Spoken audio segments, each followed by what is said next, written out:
Good evening, everybody. Welcome. This is Crisis and Hope. It's a Crisis and Hope, YU Voices, is a project of the Center for Israel Studies, the Rabbi Arthur Schneier Program for International Affairs, the Bernard Revel Graduate School of Jewish Studies, and Judaic Studies at YU, Mada'ei HaYahadut. My name is Ronnie Perelis. I'm a professor of Jewish history at Yeshiva University and the director of the Rabbi Arthur Schneier Program for International Affairs. Tonight, we welcome you to a really interesting program that's multi-layered and is going to look at the world from all sorts of different vantage points and lenses, not to be too punny. Tonight's event, Diasporas and Borderlands, a visual tour of Alejandro Meter's photography. When we began this series in June, we wanted to create a forum that would go beyond the headlines and tweets and talking points that often pass for political and cultural discourse. We wanted a space for nuance, depth, and perspective. We believe that the past can inform and bring light to the present and even give us hope in moments of confusion and despair.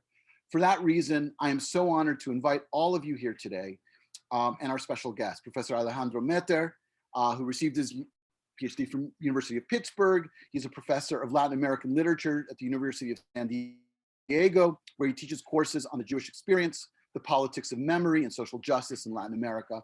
And I'm really happy to see many of his students here tonight. And we welcome you to Yeshiva University. We wish we could do this in person, but this is a really great perk of Zoom.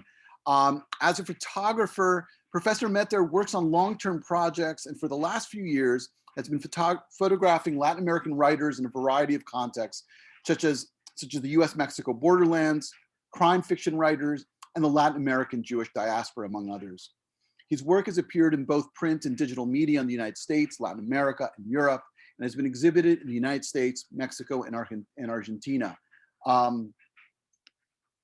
And in particular, I was really excited to have Alejandro come here tonight and share some of his work, because I've been following his work.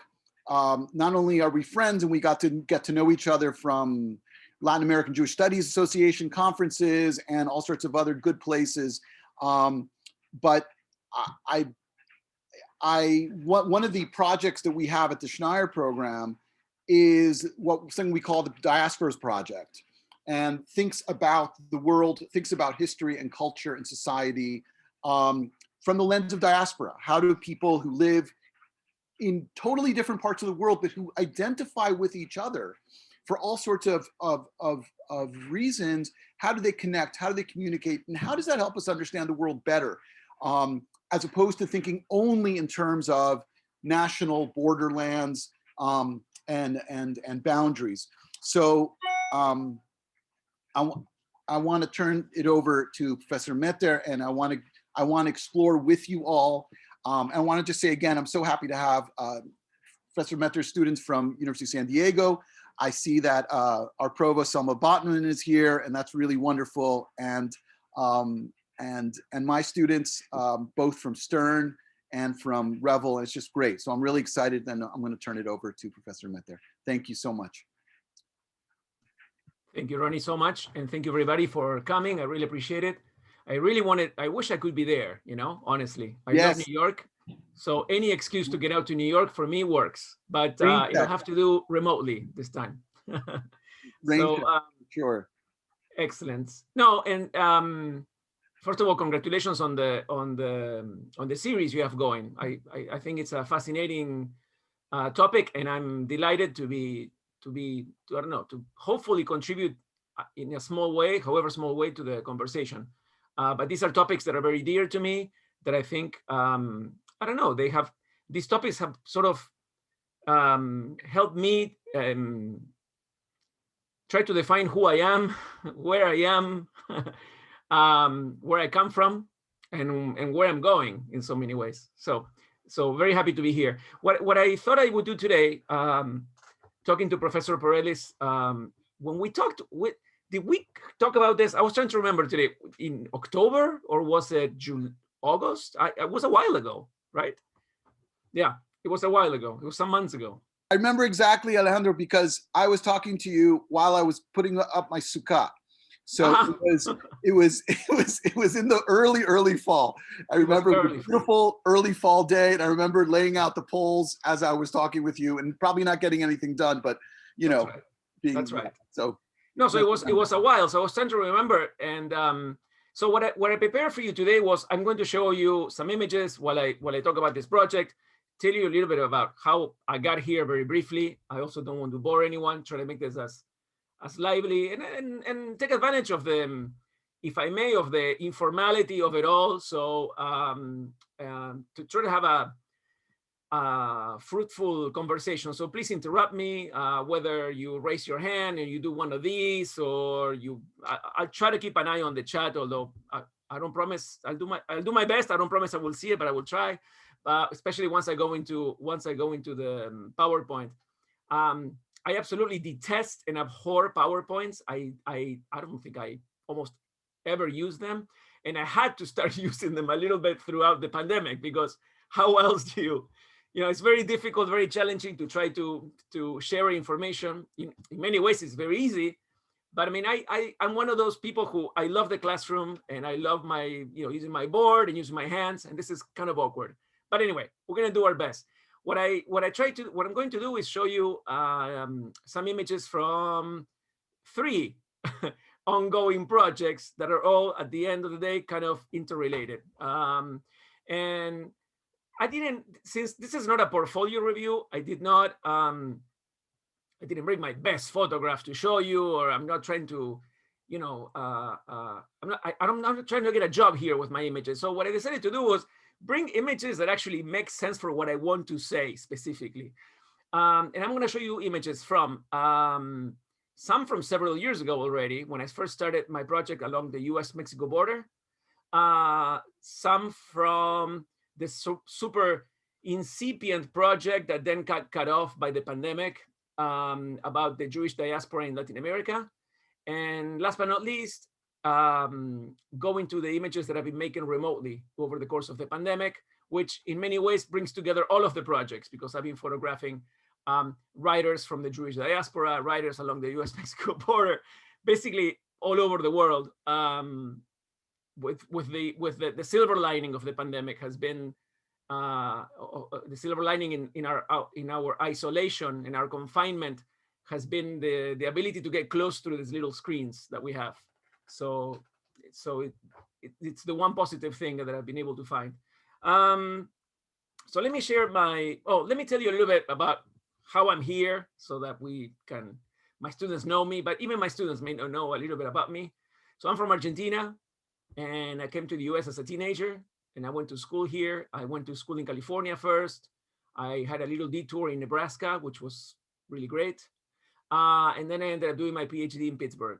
And then from Pittsburgh, I got a job in San Diego, the University of San Diego, and I've been working there ever since. So it's been 20 years. I can't believe it, 20 years. And I remember when I first met a colleague and told me he had been there 6 years, I thought to myself, how does anybody stay anywhere 6 years? Well, 20 years. And I've been teaching about the Latin American Jewish studies, if you will, as an area of knowledge. I've been teaching about cultural histories of Latin America. I'm a Latin Americanist by training.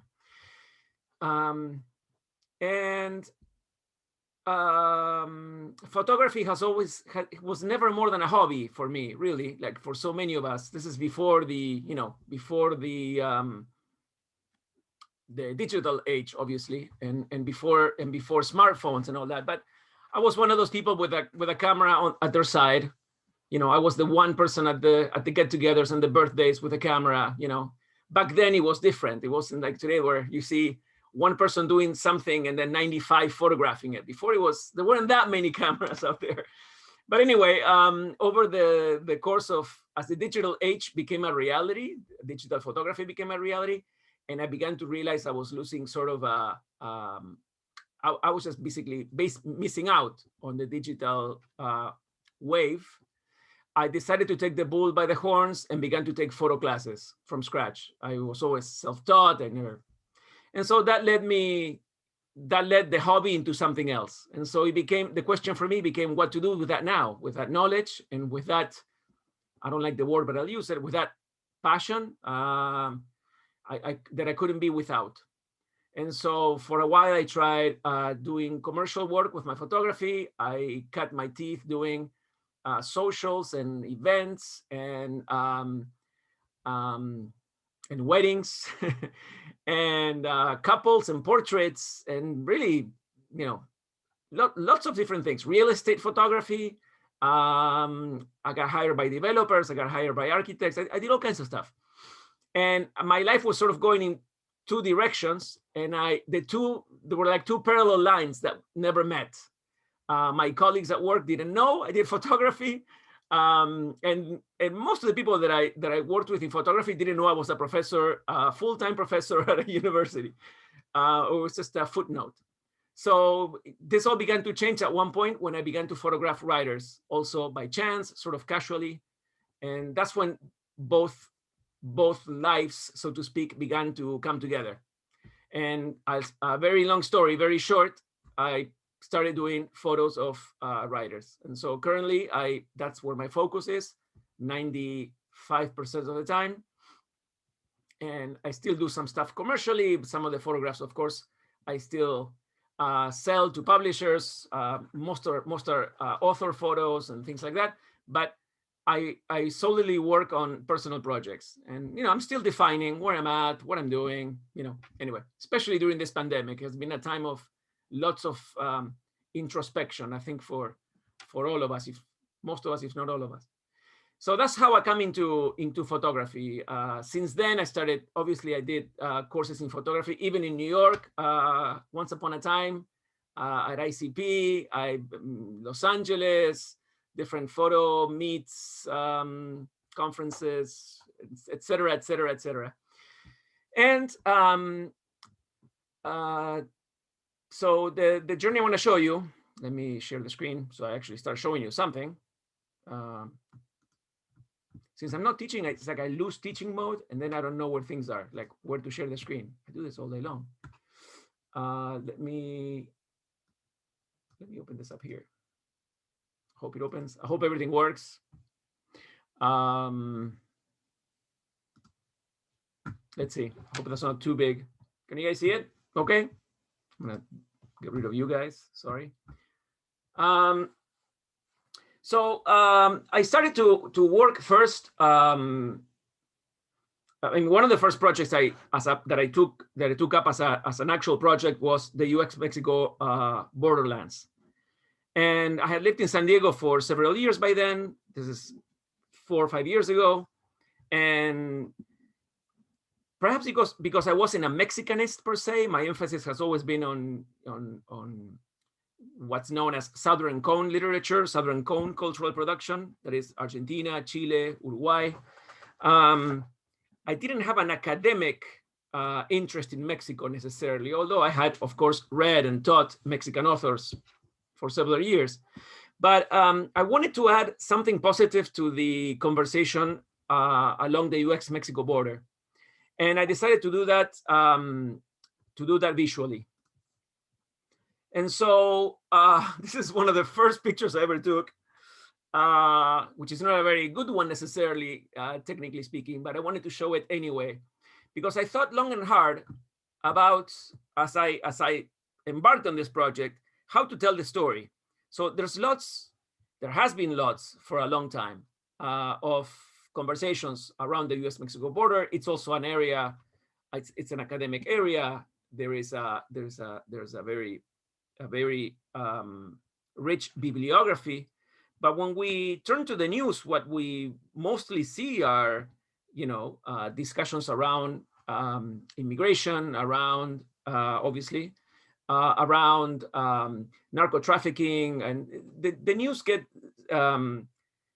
sometimes it seems like there is nothing else. And it turns out that there's a whole lot going on the US-Mexico border. And I sort of wanted to get into I wanted to see what was going on in the world of literature. Who were these writers that we talk about? There are border studies conferences. there are book presentations. There's lots of bibliography around the border, but who are these writers? Where do they live? And so I was thinking, how can I make portraits of them? Should I go and make portraits by the border, like this one, of Miguel Ángel Chávez de León? Let me see if here we go. Or Roberto Castillo Udiarte on the border of Tijuana and San Diego. And as the project continued to mature, I began to realize that it was impossible to always get people on the border, and that it wasn't necessary.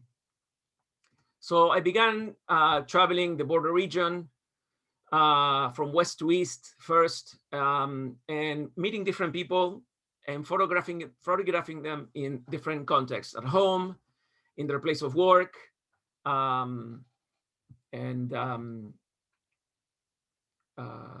some writers are established writers and well-known writers. Others are perhaps you can consider them emerging voices as well. There are different genres represented, like Jose Salvador Ruiz is a writer who he's also an academic, mostly works on crime fiction. So trying to be mindful of in my work to represent them, to show them, to make them visible, finding ways to do that to the best of my ability. Armine Arjona is a writer from Ciudad Juárez who, when Juárez was overtaken by the military in the 2000s, she authored many slogans that became graffiti on the streets, and she's very well known for some of these. It took me several trips to Ciudad Juárez to finally get to know Armine and get to her home and get to photograph her. And Jose Vicente Anaya unfortunately passed away this year. He's a very well-known Mexican author from Chihuahua, the city of Chihuahua in the Chihuahua state.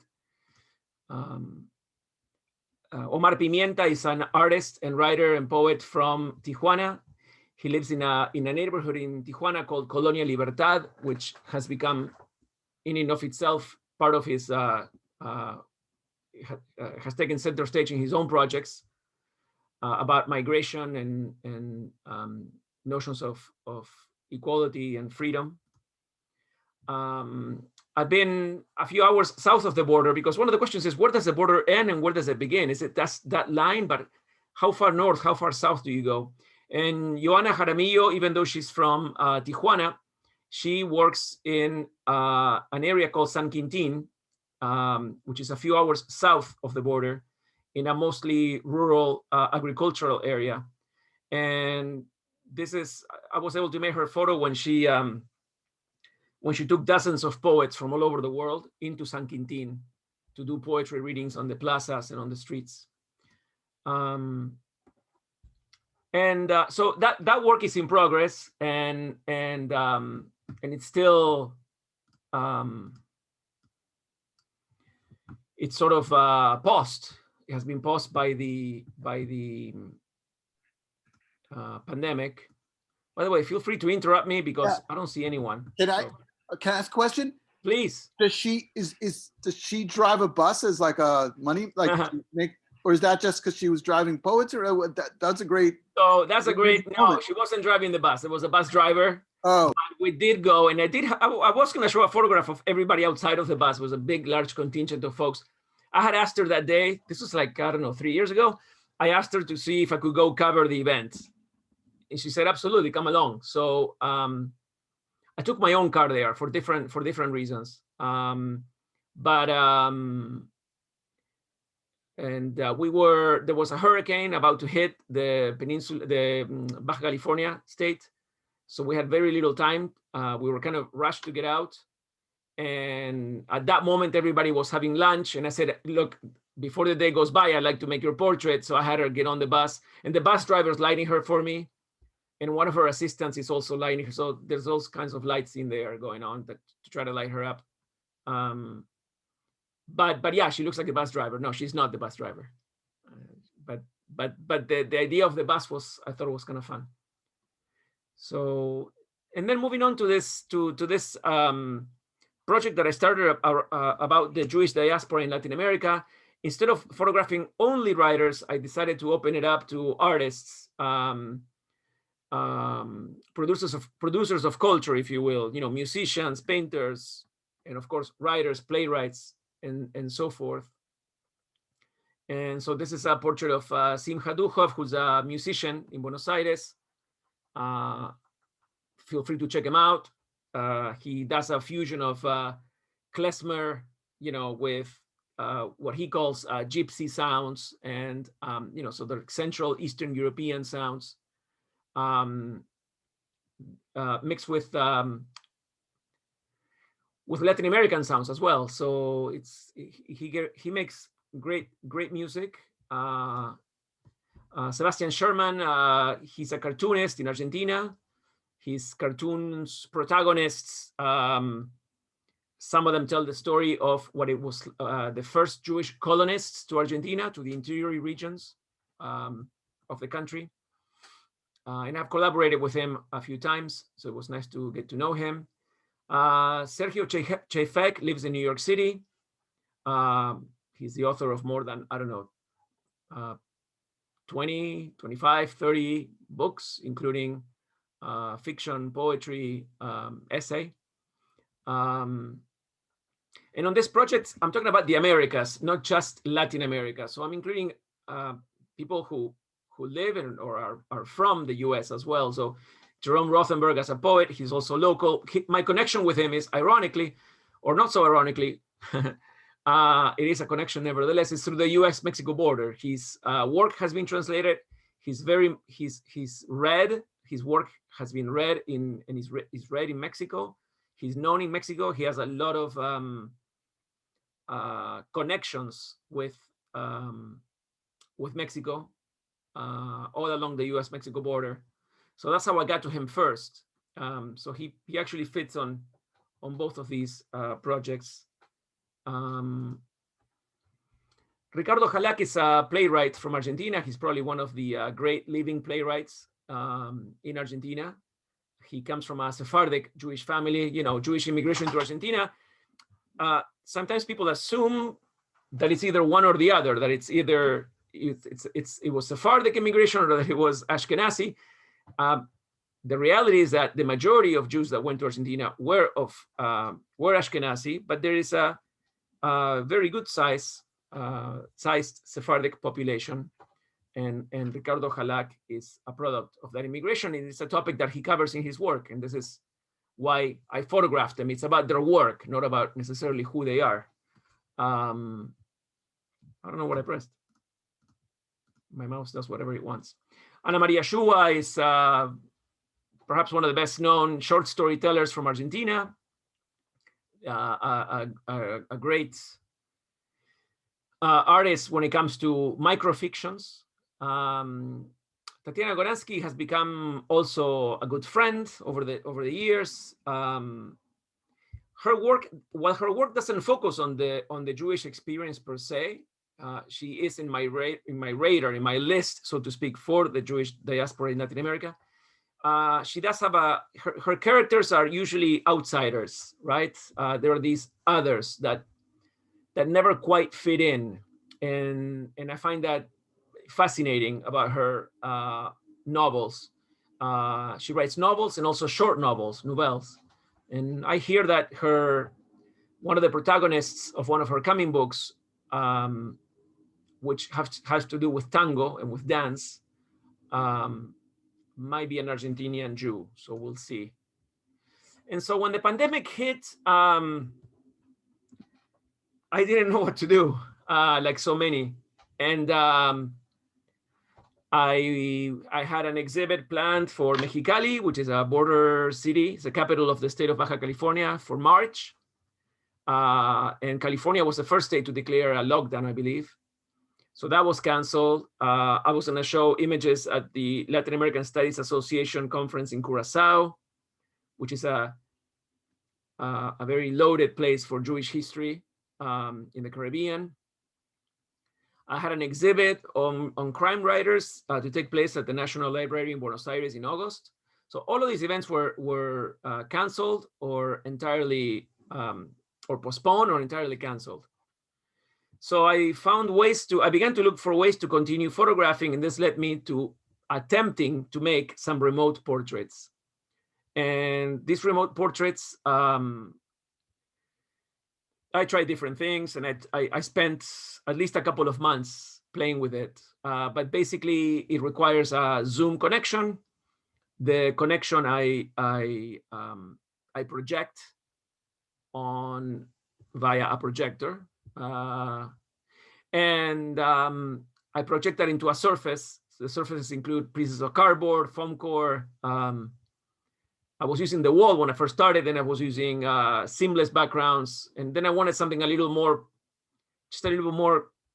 textured. So I tried all kinds of things, from glass to plastics to vinyls, and that's what I've been doing lately.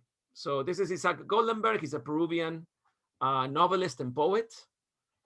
In fact, my students in my Jewish Latin America class have just finished reading some excerpts of his poetry anthology. Oh.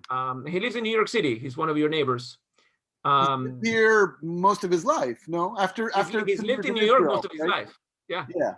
Yeah. In fact, when you include him on a list of Latin American writers, people usually go, "Who?" And so he's for some people he's best known here than there.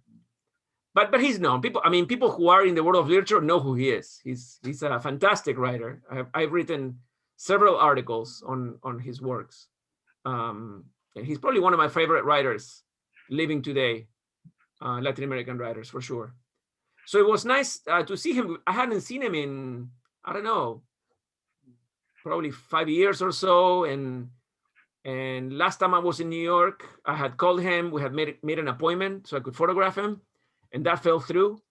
So then, again, the pandemic's silver lining, it allowed me to go to his home, and it sort of opened a window into his home with his photographs. Alejandro, can you go back to that one for a second? Sure. And please, I want to encourage everyone, if you have a question, you want to stop about a question about it, please. We're a small, intimate group. You can definitely do that. Could you describe the difference in the process between setting this up and then setting up, let's say, one of the previous ones where you're on set, so to speak, you're with the person, like choices, how much direction are you, did you say to him, get all elegant, put on a black, the hat, is he normally, I don't know. Everything is just, it's so it's just saying so much here. I don't know how much of that is spontaneous. No, nothing spontaneous. Nothing. Photography is all make-believe. Even when you're there, there's always direction, and it's all make-believe. So when I'm in person, obviously I have control. I would say, a lot of control. Sometimes it depends. That's why I wanted to show some of those pictures from the early days on the border, because I was so naive. I went in there all gung-ho. This is how I'm going to do it. This is how I'm going to light. And then reality hit me. I wasn't prepared for the wind, for example. So I brought light stands. I set the light stands up, and all my lights flew in every direction. It was really embarrassing. It was a very humbling experience. You bring all you're bringing all your equipment, and then stuff starts to fall. So those photographs were not the first ones that I showed, for example. They're not photographs that I'm particularly proud of. And by the way, I have better photographs of all of those writers. But I wanted to show those because as I looked through the archive, I found them the last couple of days, and I thought, you know what, I want to show them these because, as I said earlier, because this is not a portfolio review, I'm totally okay showing some of these. They don't have to be my best photographs, but there's meaning in those. And so, for example, if I had an option, I would have said, hey, let's meet. I had not scouted the place on the first photograph. He was giving a series of talks. I went with him. He has the author I photographed the first time. He had suffered a stroke. In fact, people say that in his stroke, he lost his ability to speak first, but he also from what I've been told, half of it true, half of it fiction, I'm sure, but he forgot everything that he had written. He had been a poet and became a novelist as a result of the stroke. But anyway, so quite an interesting character, a fascinating writer and character. He took me out to the desert at noon, 1 in the afternoon, sun right above us, lots of wind I wanted the border. But if I had wanted to control the situation, I probably would have said, hey, let's try to go when the sun is in a better position and when not on a windy day and that kind of thing. So that's something that you have control when you're on set, say. But with these remote photographs, so there's always a collaboration, right? I mean, making a portrait takes 2 to tango if it's a one-person portrait. So with these remote portraits, I don't have control over the light. So I don't light artificially like I do with my, artificially means flash. I mean, even if it seems like there's flash or you can tell there's flash, there's always flash. There are always lights somewhere bouncing off of something at least. But in this case, it's okay, well, let's find a window. Let's find a flashlight. I should have posted, I don't have one. I have one with flashlights that I did of someone that came out that was a fun shoot. But in this case, because it's a collaboration, some writers that I've contacted say, okay, I'm in your hands. Here I am. And it's kind of difficult, and I'll show you an example in a second. But this one, he was different. Isaac said, I have an idea. Let me see if I can make it happen. And so when I connected, he was already dressed up. You see the suitcase, and I don't know, he wanted to evoke a time that, something that was no longer possible, leaving, traveling, going somewhere, or and right here, by the way, this photograph we did with his laptop, and his wife is holding the laptop with her hands, and I kept telling her, higher, higher, higher. And she was cutting off the hand. I'm like, lower it, you're cutting off the hand. Rise it, make it higher, you're cutting off the hat, kind of thing, to the left, to the right. So it took a lot of work to get it. And the devil's in the details, right? So Professor, yes, I really appreciate the power of portraiture. Yes. I wonder if in your speaking, in your writing, you actually contextualize the experiences of these poets and novelists, in their societies. So we understand, what their experiences have been. I was fascinated, men, women, Jews, what's their experience?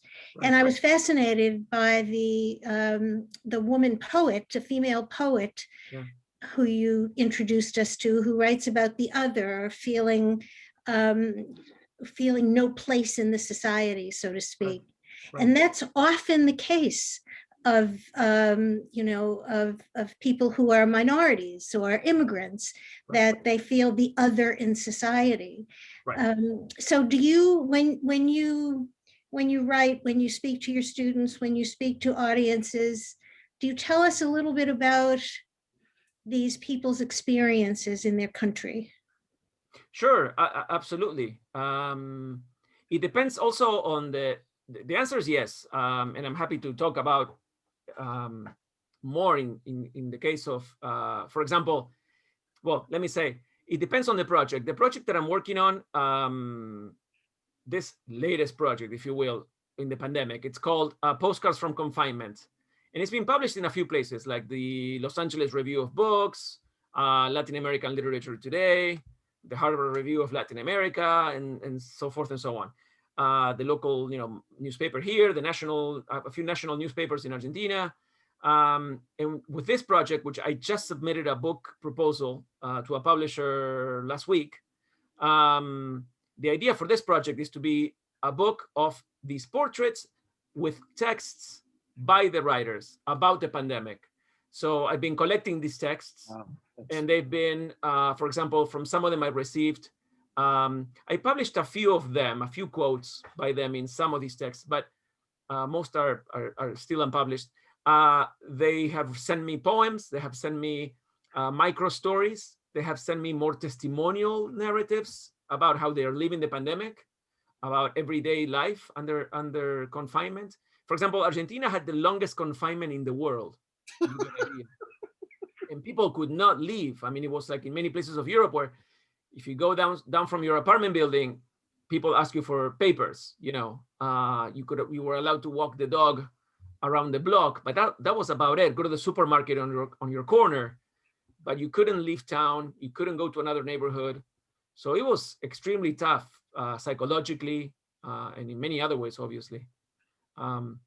The case of Issac Goldenberg is always that sense of alienation and that search for belonging. One of the recurring protagonists in his work is of mixed background, an indigenous Peruvian mother and a Jewish father. The child at 13 comes from a village in the mountains into the city of Lima, and all of a sudden, as one of the characters says, 5,000 and change years fell upon me because he finds that he's Jewish, and he has to go through his bris, his bar mitzvah, etc., and enters a Jewish school. So in most of his work, he talks about what it's like to be Peruvian and Jewish and Peruvian, and Jewish in a mostly Hispano-Catholic society. Let me give an example with the next image with Margot Glantz, she turned a couple of weeks ago, turned 92 years old. By contrast, this is one of the earliest photos I did remotely.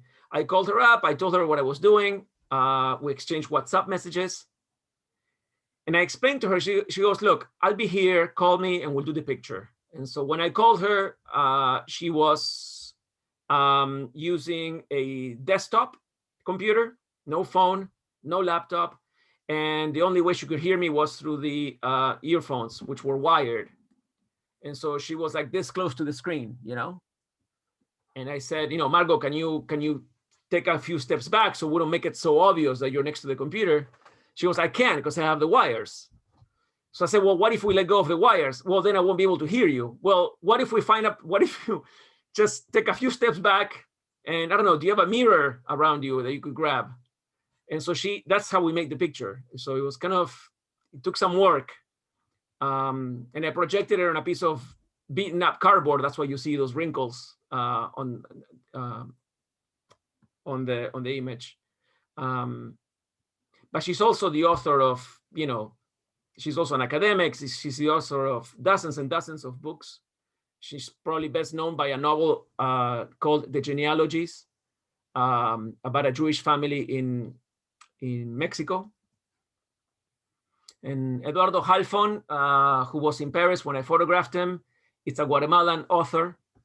The book that I read by him is called The Polish Boxer.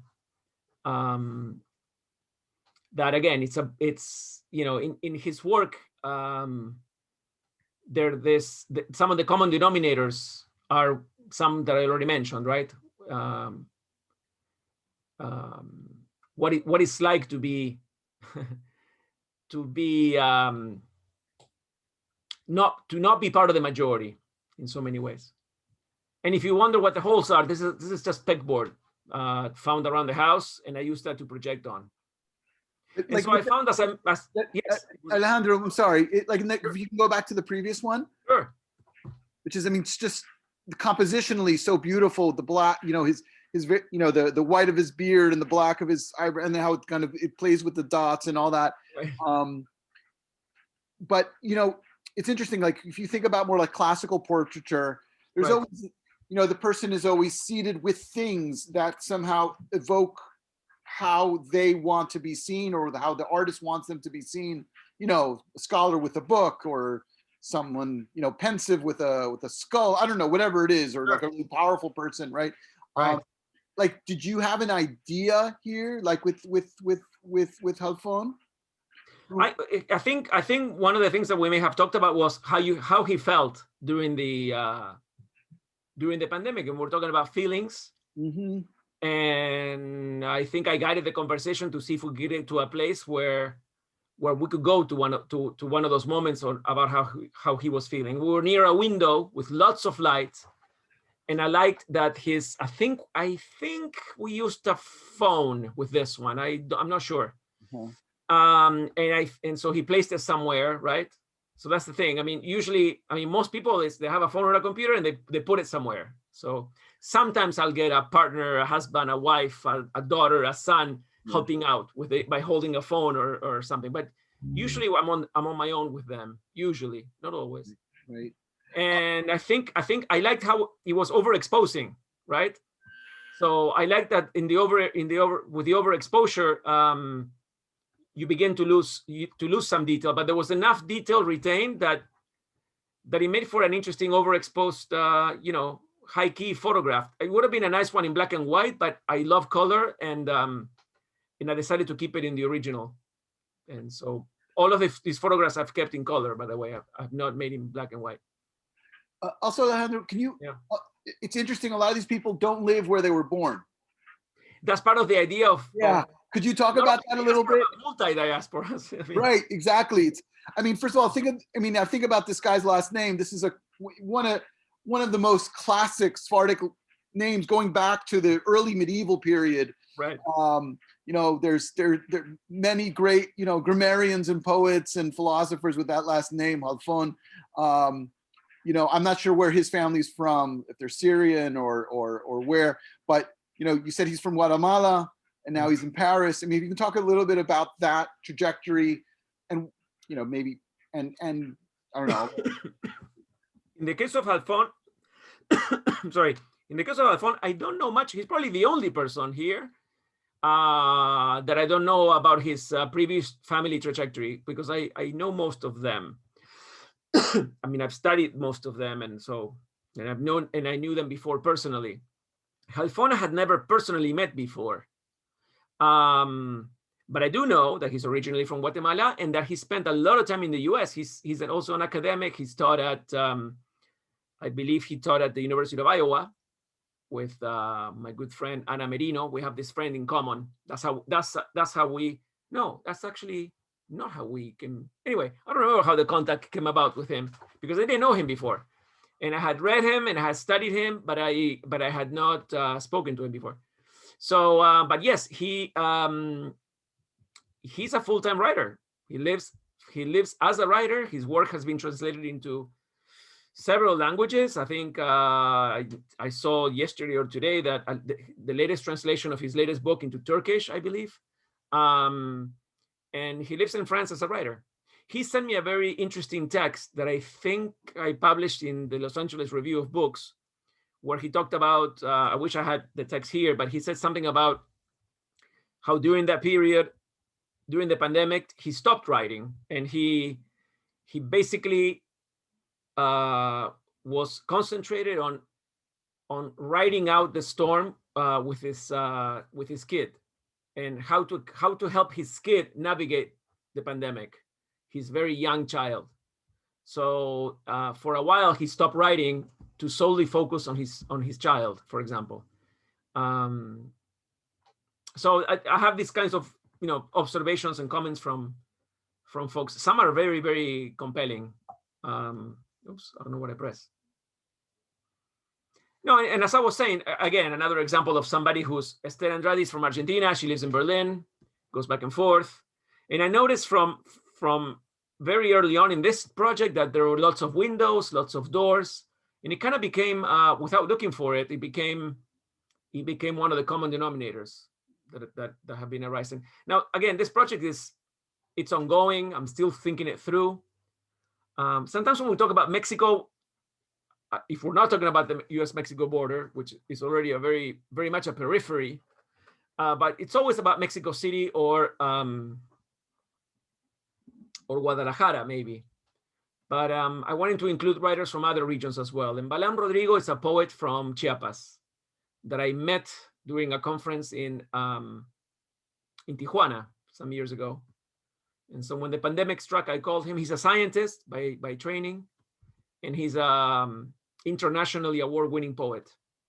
So he had a mask lying around, and so we played with the colors of the mask. He has a house up in the mountains in Chiapas.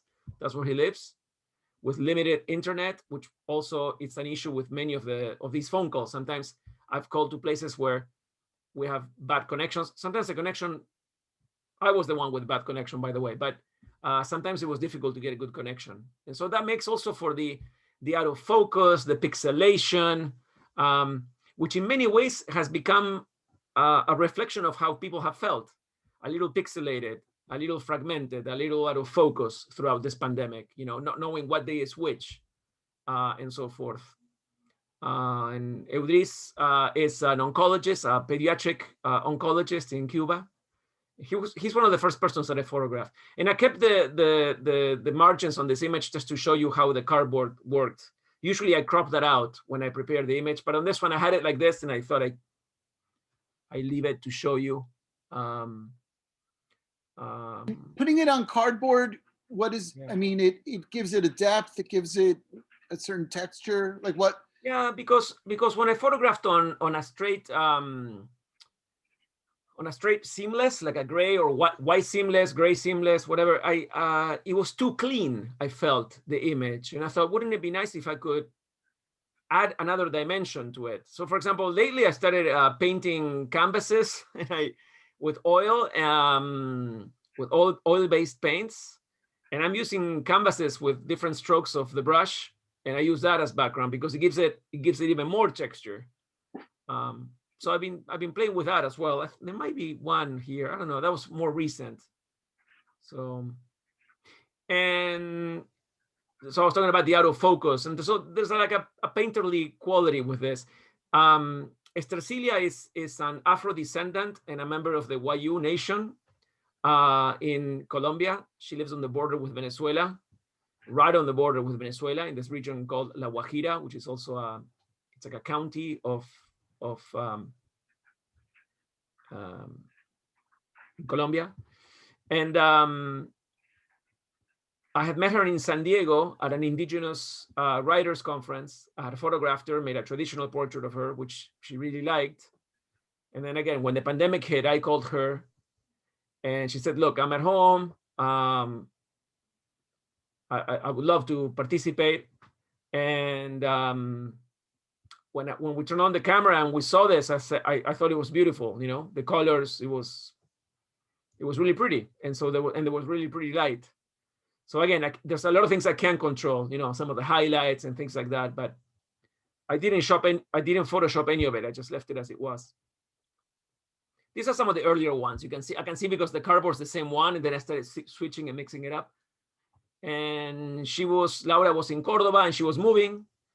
And I had never photographed her before. I had met her once. I told her about my project. She said, oh my God, I love it. Let's do it. She says, the only thing is I'm moving. In the middle of the pandemic, I have to move.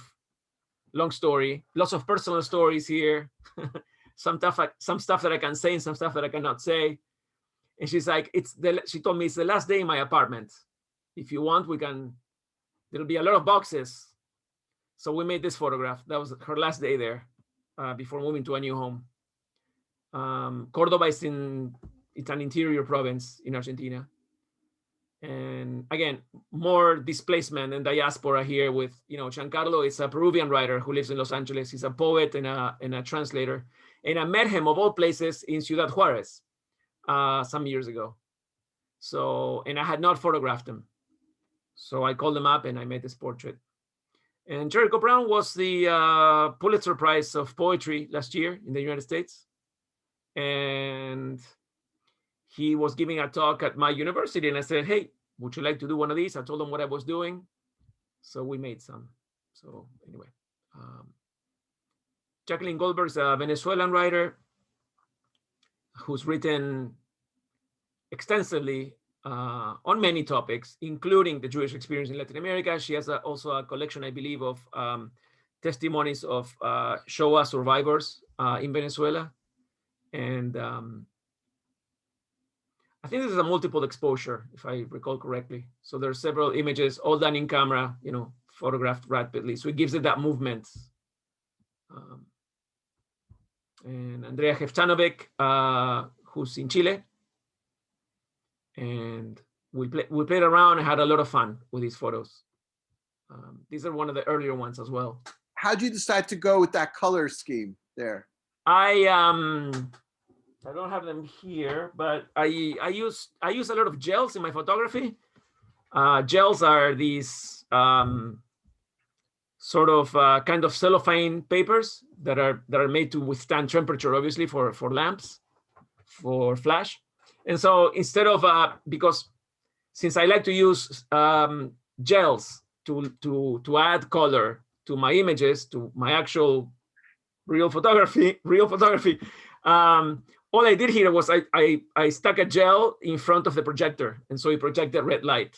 So that's why, because I was playing with all kinds of quote filters. So I would put, and I've done that with people's, with everyone I play with this, I do, and too bad there are not more examples of these, but I experimented quite a lot with some people. So I use, like, for example, I use a plastic egg crate and I punch holes so you can see the person's face, but you can't see the rest of the body.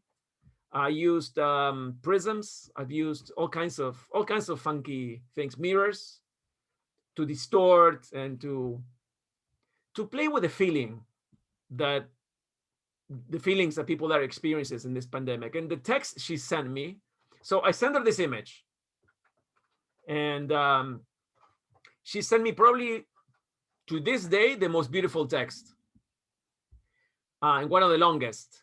It's like a couple of pages long. And she told me about how she felt that during the pandemic for her in Chile had felt as if she were in a dark room. That's the red light, right? When you're developing film.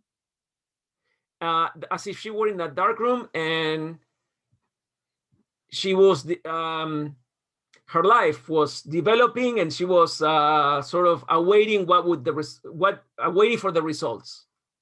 So I thought it was beautiful. I'm loosely translating from Spanish. I don't remember exactly, but it's one of the most beautiful texts that I received. Another Sephardic last name. By the way, Miriam is misspelled because Miriam is with a Y, actually. Not with an I. That was my typo. Oops. Melia Moscone is from a Mexican poet who in 2012 received a major prize for her first novel after receiving many prizes for her poetry. And this novel that she wrote, about 40% of it is not written in Spanish, but it's written in Ladino, the language of Sephardic Jewry.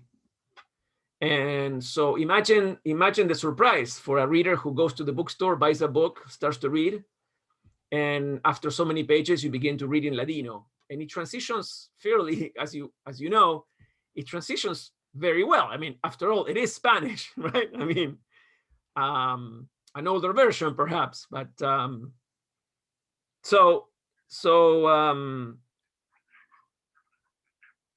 I've known Miriam because I presented her novel when it first came out in 2012. I've seen her at conferences here and there. And so she's one of the people I talk to a lot about this project. So I bothered her a lot. I told her I didn't know what to do. I didn't know if I should do it. I asked her if she thought it was a complete waste of time. So she was very encouraging. And she lost her home during the last earthquake in Mexico City. So she lost her home. She was staying at a friend's house, and then the pandemic hits. It's like, she can't catch a break. And anyway, we made this photograph. In her, I believe it was the dining room on a couch. So I met her once at a conference. She was very dramatic. Also, she's very performative. She read some of her poetry in Ladino from right. Papel de Cebolla, I think that collection. Tela de Cebolla. Tela de Cebolla. I mean, she's really, onion cloth in English. Yeah, this really captures so much. I just met her that one time, but I can see a lot. Yeah. The novel is, today I'm using a lot of superlatives. The best of this, the best of that. Her novel to this day remains probably one of the novels that has moved me the most. And even in my own family experience, I don't come out from a Sephardic family, but my identification with her story. And it's a story of migration, of exile, a story of assimilation, a story of adaptation, a story of loss. It was so powerful, so moving. I think it remains one of my very favorite novels of all time. So that's not a small. Alejandro, what's it titled? What is it been translated to English? It has been translated to English, and by the way, that must be very interesting translation. It was translated as onion cloth. Onion cloth. Yeah. And I was at a conference in University of California, Irvine, and I was asked to be the moderator in a panel with her and other writers. And someone, once we were done with the talks, someone asked, if her novel was translatable in English. And she said, it's funny you asked, because a lot of people said that it would be impossible to translate. I mean, how would you capture the transitions from Spanish to Ladino in English? How would you do that? And she said, well, I have a surprise for you. My translator is actually driving down here right now with a couple of boxes of the book. It's just off the press. So she had like 5 or 6 copies of her book with her, with a translation. So it is available in English. You can look it up. So it was possible to translate. The translator is John Plucker. Plucker, you pronounce it, and who's a fantastic translator, has worked with many Latin American authors. I don't know why I'm clicking on something else. So let me see before I forget. Roque Larraqui in Argentina, Ariana Harwicks in France. What else? I realized I had 2 portraits of Tatiana, but this one I liked a lot. This is in her bathroom, in her home. Immanuel Kaneyada is from Spain, originally from the Basque country, from San Sebastian. He settled in Mexico about 30 years ago. Another, international award-winning author. And this one, I think I photographed him on a sheet. I think it's a white sheet that I hang. Just a simple, so the wrinkles are actually from the sheet, from the bed sheet. And it's a double exposure or multiple exposure, I don't remember. Alejandro, the previous one of Goransky, it's amazing because the original one of hers, the one in person, she's just lovely and she's like in a garden. It's like she's like she's under this very nice dress. She's very and here it looks like a Russian doll on the other one. And this one it's like The Shining or something. I mean, she's trying to get out. Right, trying to get out of this place. It's really captures the difference. Totally. And the fun thing about this project has been that with some people are complete strangers that I've never met before in my life, and they've been great, but other people are really adamant. I mean, you really have to let go to be able to do this I was able to pull off because I actually know her pretty well. So I said, hey, let's do something fun. And I'm thinking, when I called her, I said, I know her house. So I said, what if you stood by since I can't light you, why don't we use the backlight of the bathroom? And she has a glass door in that bathroom. Why don't you, I sort of imagined the picture before I photographed her. And she knows me. So it was an easy photograph. This one, for example, we talked for a long time. We actually talked more than we photographed. And then finally she said, what do you want me? You want me here? You want me there? She was showing me with the phone. I'm here. This is my couch. This is my balcony. And I said, what about that white wall? You want to sit on the floor? Because I wanted to and I said, let's do a slow exposure and let's play with time. So with this one, we play with the passing of time, more of a more contemplative type of photography, if you will. So we would talk and then we would be quiet for a few seconds as we made these pictures. So it's kind of interesting. And it was really, I don't know, I think it was an interesting bonding experience also. I met her once before in Argentina. This is in Paris when I called her. And I wanted to end with a couple because where I started with the border, Luis Humberto Crosswhite is probably the single most best known writer on the US-Mexico border, period. I mean, you can't have a visual project without him in it, any kind of textual or visual project without him in it. And I didn't have a photograph of him. And everywhere I went, people said, well, you know Luis Humberto, right? And I said, well, I know of him. I know his work, but I read his work, but I don't have his photograph. And he was sort of like totally under the radar. He was really off the grid, kind of literally speaking. I don't have too many details. But right before the pandemic, he moved back to Mexico. He was living, I believe, in Iowa or something like that. He moved back to Tijuana. I called him to photograph him right before the pandemic. I'm talking weeks before the pandemic. And he said, you know, I'm not feeling up to it. And we talked about that. And I said, that's fine, I understand. And then several months went by, well into the pandemic. And I looked him up again and I said, I'm doing this, would you be interested? And he said, yes. And so we made this photograph. This is in his backyard in Tijuana. So who would have said? And this is the last one that I have from a poet who does, Jonathan Curiel in Tijuana does poetry in the streets of Tijuana. He has a poetry collective, and they go on buses with loudspeakers, and they go to buses, to neighborhoods, to the border entrance proper, and they read poetry out loud. So that's one of his things, his ways of sharing his work. And I made this photograph for a magazine, literature magazine in the US that's going to get published, I believe, in a couple of months. So I'm going to stop sharing right here. I hope I didn't bore you to death. 5 o'clock, 8 o'clock for you. And that's where I've been at.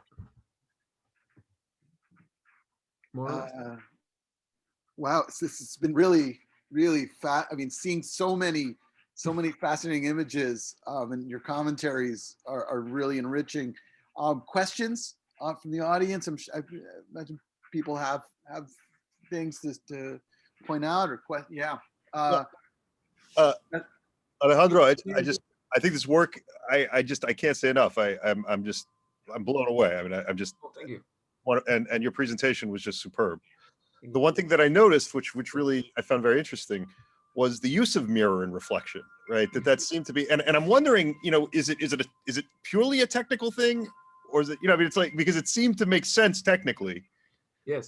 It seemed to put a remove between the camera on the computer and you know, but I'm just curious, like, what's the, like, I'd love for you to expand on your use of mirrors. I guess that's what I'm saying. There's nothing, I wish I could tell you that there's something very deep philosophical behind it and some, you know, strategy that no.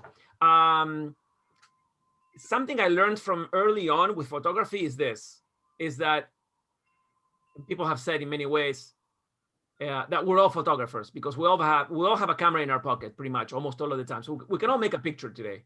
So what can you do that sets you apart from the rest? Or what can you bring to the photograph that is going to be a little different? So that's why, for example, I'm a little, I don't want to say frustrated, but I wasn't entirely happy with the first portraits I showed you, which, by the way, I've reshot some of these people that I photographed 5 years ago. I photographed 2 years ago again, because I said, hey, I want to do something else. So my goal always is to go beyond the obvious. That's like my slogan. So what can I do to do a little bit else? So is it a reflection? Is it shooting through a piece of cloth? Is it shooting through a trash bag?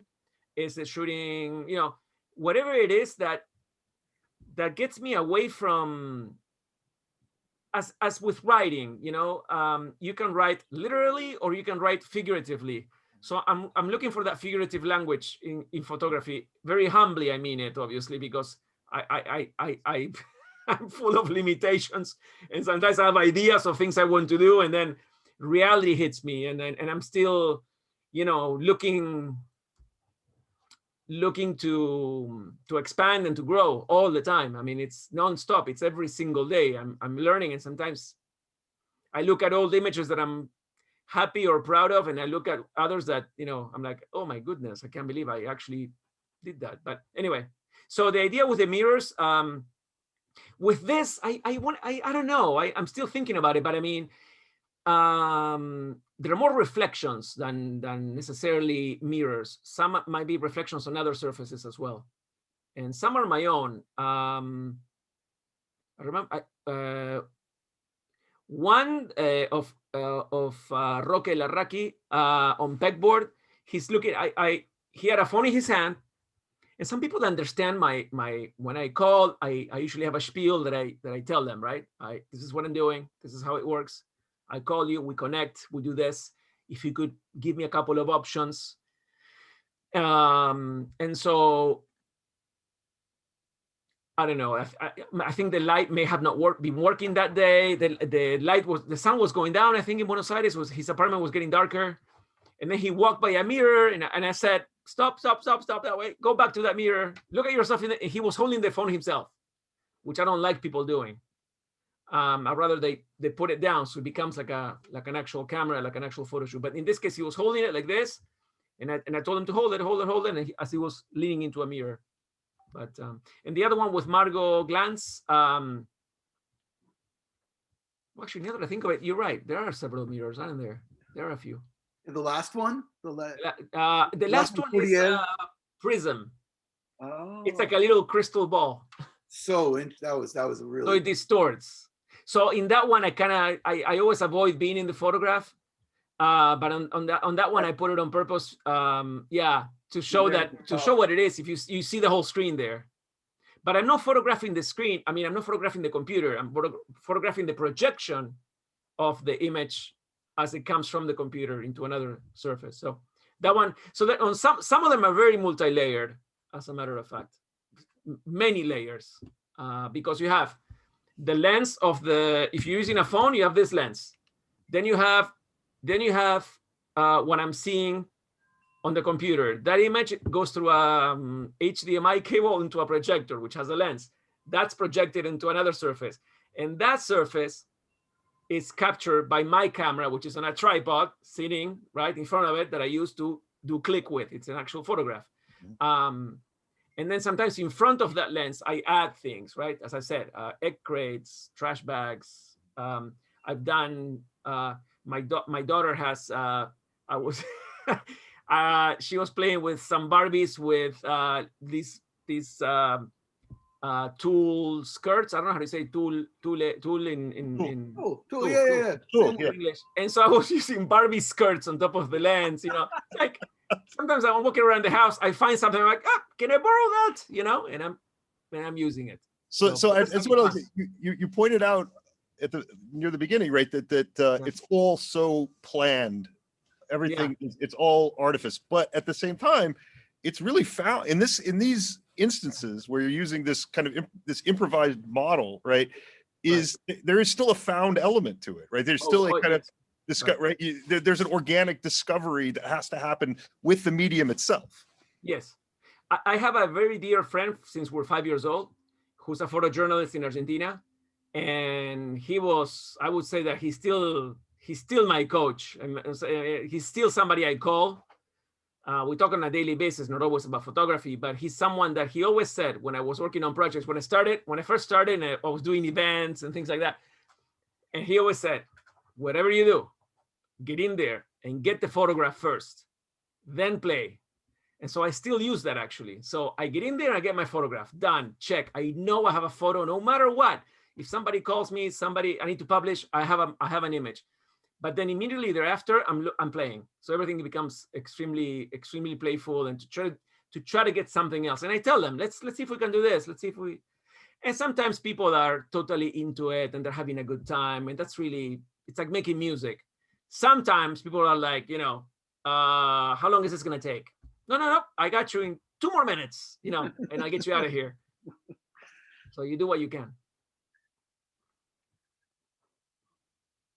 But thanks for the question. Yeah, I have a question. I mean, are there anyone with questions? I got another. I mean, something that it's more of an observation that I'm. It's so interesting because we have these series that are linked by a concept, by a certain narrative, even things which link them, but the images aren't about the content. The images are deeply aesthetic, right, to the point where. Yeah, some of the authors have books behind them, things like that. Duchov had his instruments and his like stuff around him. One guy, when you had an artist and he had some of his sculpture, but like they're just these really powerful, intriguing images. they don't necessarily tell the story of the person in the way that like traditional portraiture would, or kind of evoke certain, it's a very interesting move. I don't know. I mean, I don't know if you have anything more theoretical to say about it, but maybe that's the point, that it's. No, yeah, no, I mean, I always go in with an idea of what I want to get done, but I'm going to tell you this, almost always there's something else. So I go in and I'll say, okay, I'm going to look at names here. I'm going to photograph Baruch. I don't know who Baruch is. Hi, Baruch. I don't know who he is, but that's who I'm photographing. So I'm going to look him up. I'm going to Google him. I'm going to look for images, and I see that he has an image like this. He has an image like that. And he's over here. He's with his books. He's with his dog. And I'm like, okay, well, so what can I do for him? What can I do with him? So then when we finally meet, there's going to, once we've agreed to the photograph, because it needs to be consent, obviously, this is something we've agreed upon, that we're going to meet. And I tell him I'm going to make his photograph. Number one, several things are happening. The US-Mexico border, to go back to the original project, is such in Spanish, I want to say golpeado. Golpeado is a place that's beaten up, or a person has been beaten. It's a place that it's been hit hard from so many different angles, in so many different ways for so long. It's been so dehumanized that the treatment that I want to give to the people I photograph is like the royal treatment, so to speak. So I go, even though they're not paying me, because it's not a paid gig, this is a personal project, I go in there as if it was a paid gig. And so I go in, I treat everybody the same, as if they were paying me a ton of money. And I say, I want to make your portrait. I try to make them feel great about it. And I want to capture them in a, pun very much intended, capture them in a very good light, so to speak. So I don't want them to look, I want them to look dignified, powerful even, but above all dignity, and respectfully. And so that's the place from where I'm coming, first and foremost. And then what happens there is, well, something happens. The photograph that I did in an alleyway of Jose Salvador Ruiz in Mexicali, he's a crime fiction writer. He takes me to this really kind of seedy alleyway in the Chinese neighborhood of Mexicali in the north of Mexico, in the border with California, is, Mexicali. The American side is called Calexico. It's a town with a strong Chinese presence. It had a very, very strong Chinese immigration. So it's known for its Chinese food and Chinese food places and so forth, among other things. And the neighborhood is called El Barrio La Chinesca. So it's like the Chinese neighborhood. But today it has a lot of seedy places, lots of, hourly hotels and dusty. There's a street that is, when we made the photo, it was dusty and it wasn't clean. But what I captured there was the feeling, the mood, mystery, suspense kind of thing. I'm like, well, he writes thrillers, so I'll make it, I'll try to play with that. So you had that red light. I'm feeling off the person a lot too, Right. And there was that red light coming from behind that was just really. That was my light. That was a lamp I brought. Yeah. Yeah. Oh, okay. So, right. I made that. Taking it. I thought it was like some street light that you were kind of playing with. That's all made. There's nothing natural there. I mean, there's no Photoshop either, by the way. I mean, that's the image out of the camera. 99.9% of it. Sure. As a photographer, and everybody will tell you, some Photoshop sometimes is required. It's always required, I would argue, when you're making portraits, because again, you want to be respectful of the person. And I don't know if you guys know, but in today's world with digital sensors, if you're using a digital sensor with 50 megapixels, it's going to make your pores look about this big. So any imperfection in your skin will show. So as a courtesy, when you do portraits, you help people out. Maybe you take care of an imperfection here or there. Obviously, that goes without saying. But what I mean by photoshopping is, I don't change a thing here and put it there. I'll admit I don't even know how to do that. I don't care. It's not my thing. So. Well, I know you have to go teach a class. Yes. and this has been Great, really, thank really you. wonderful. And we look forward to having you in person at some Thank point you. soon-ish. Soon, you know. Sure. And We will soon, eventually. eventually in person, the Yes. best way to be. But in the meantime, this has been really magical. Thank you for the Thank tour. Thank you very much. And I just want to say goodbye and thank our sponsors, the YU Center for Israel Studies and the Rabbi Arthur Schneier Program for International Affairs and Judaic Studies at YU, Madei HaYahadut. I want you all to know that if you want to check out any of our previous programs, you can go for the recordings to yu.edu/crisis and hope. Very easy to find. Or you can email me, Perelis @yu.edu if you want any more information.